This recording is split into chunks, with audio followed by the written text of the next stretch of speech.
Hi everyone, welcome back to The Chosen One by Ashley. Welcome back to my channel. If you're new, thank you so much for joining. Thank you so much for your support. Today's word for tough times is God said change your thoughts in your marriage so it don't affect it. You gotta change your thoughts.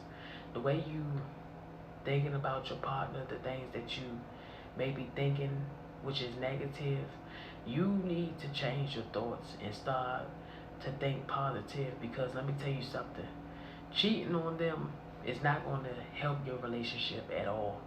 You got to figure out the things that you're doing wrong too. Listen, two wrongs is not going to make it right. You got to learn how to figure out what's wrong in your relationship. You got to ask God, pray, and say, Lord, help me to communicate with my wife. Help me to communicate with my husband. And ask God to show you what you need to do. In Proverbs 16:3, it reads, commit your work to the Lord, and your plans will be established. Whatever you're going through, I'm being honest with you, whatever you're going through in your marriage, it don't cost you nothing to get a piece of paper and write down on that piece of paper, what can I do to change? What can I do better? What do I need to stop doing? What do I need to do? You know, sometimes what can be holding you back in your marriage is some of you are disrespectful.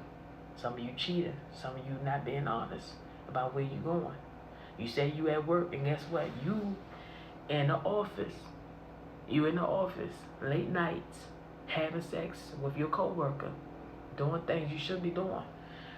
A lot of relationships today falling because they not being trustworthy. You're not being faithful at all. Then you find out on social media that she cheated on you. Why you gotta find out through social media? Why do social media? It takes social media that the dude posts a picture of himself with the girl in the bed. You gotta be careful, I'm telling you. You married, you gotta be careful. You better make sure you are carrying your vows. If you love that man, you better take care of him, and you better treat him right. Because if you don't, God gonna deal with you. Don't do it. I'm telling you, stop doing it. If you cheat, you need to repent and tell that person, look, we can't see each other no more. I love my husband. I love my wife. I can't do this. This ain't right. This ain't right. You got to be so disgusted. May God, let me tell you, may God make you feel so disgusted. Every time you try to cheat, every time you try to do wrong, may you feel disgusted. May it irritate you. The reason why I'm saying this is because sometimes things gotta irritate you. I just can't cheat on you. I just can't do wrong because I love you. I love you, and I can't be cheating. God have to irritate some of y'all, because I'm telling you, some of you just don't know. You just gotta be greedy. Oh, I gotta have her. I gotta have him. I gotta do this. Listen to me. You gotta listen. You better learn how to just be with your spouse. You out here trying to have everybody. I'm telling you, you better learn how to love yourself and ask God to give you the strength that you need in your marriage. He not making enough money. Okay, he not making enough money. You ask him.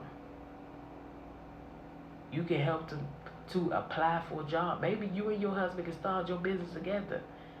Let me tell you something. You don't have to work if you don't want to work for nobody. You both can start your own business at home. You can start your own business. Maybe write a book. Start your own crochet business. Start your own hair business.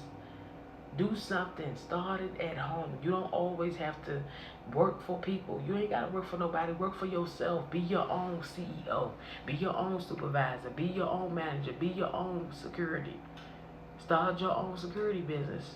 You a male, you ain't got no job? Listen to me. Ask God to provide, and he will.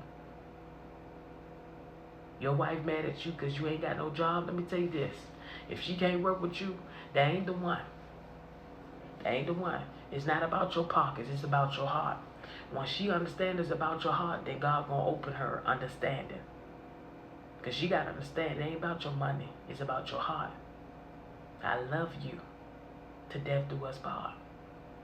You gotta make sure you holding your vows together. Some of y'all, you listen to me. You can't play with marriage. Marriage ain't no joke. Don't play with somebody you're not ready for this marriage. You're not ready for this serious commitment. God don't need, people that's gonna play. He need people that's serious. You walking together. Kingdom marriage is real. You gotta learn how to love your spouse. You gotta learn how to work with them through sickness, through health. You gonna go through some things in marriage. You gonna listen. Sometimes you gonna be broke. Sometimes you may just have $1. God will provide. So continue to allow God to help you both. But change your thoughts. Change your thoughts. The negative thoughts that you both feeling, let it go. And start making a plan for you both. And figure out what you need to do, because at the end of the day, the negative thoughts ain't gonna get you nowhere. But straight to hell. You gotta understand, you gotta change your thoughts. When you married, you gotta change your thoughts. You gotta stop allowing the devil to affect you. You gotta stop allowing the devil to get in your way. And say, Lord, take the devil out my marriage. Allow your will to be done. And God will do it. Okay? All you have to do is put God first and let God do the rest. So God bless you. Be encouraged. Keep your head up. Be strong. And know that God got you. And keep praying. God will work it out for your good. I love you. Have a great, beautiful day. Stay blessed. Thank you for watching.